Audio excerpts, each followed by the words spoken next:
Assalamualaikum warahmatullahi wabarakatuh.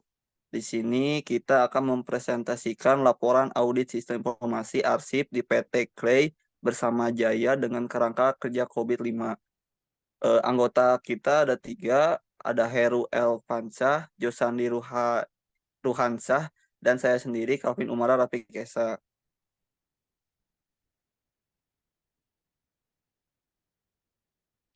PT Clay Jaya Bersama atau Bangun Indah Graha Magelang adalah salah satu perusahaan retail bahan bangunan di Magelang.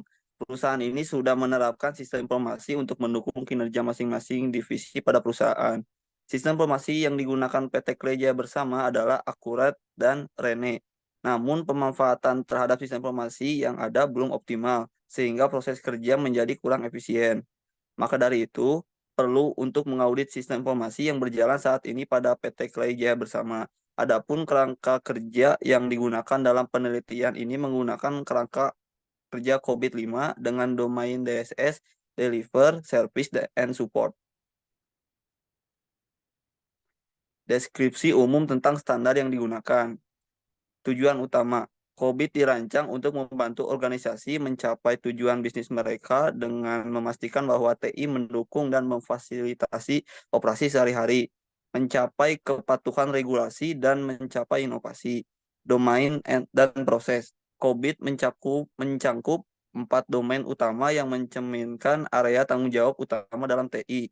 Satu, plan and organize. Dua, acquire and implement. Tiga, deliver and support. Empat, monitor and evaluate. Lalu akan dilanjutkan oleh Saudara Heru.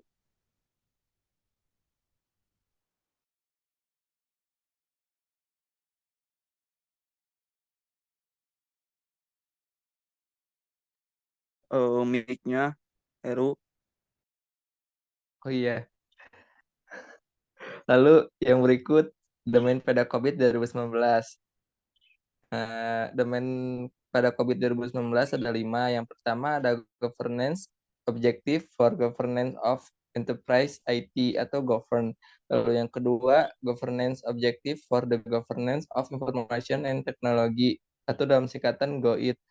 Lalu yang ketiga ada governance objective for the governance of business and IT yang disingkat GOBA. Lalu ada governance objective for the governance of information and technology yang disingkat GOIT juga. Lalu ada governance objective for the governance of information and technology sama yang disingkat juga GOIT. Domain yang akan digunakan melakukan audit SI yaitu ada DSS, Designing, Building, Running, and Monitoring. Lalu ada MEA, Monitor, Evaluate, and Assess. Lalu ada penilaian.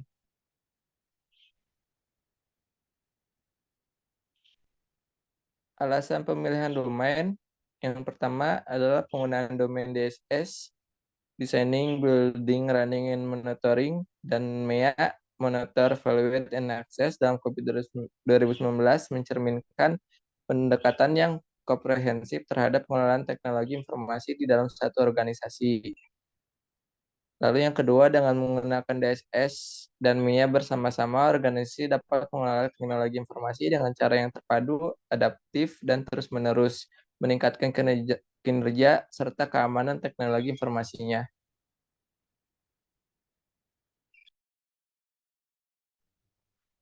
Selanjutnya, perancangan audit SI atau tahap yang akan digunakan.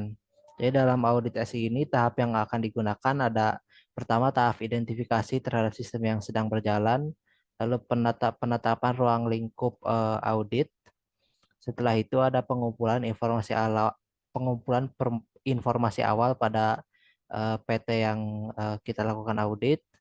Lalu ada tahap perencanaan, ada tahap pembentukan tim untuk audit itu sendiri, ada pengembangan kerangka audit menggunakan COVID 2019, lalu ada pengembangan rencana untuk nanti melakukan auditnya, serta ada pengukuran kinerja terkait COVID yang sudah dilakukan. tahap pelaksanaan. Jadi sesudah audit dilaksanakan akan ada pengumpulan bukti audit.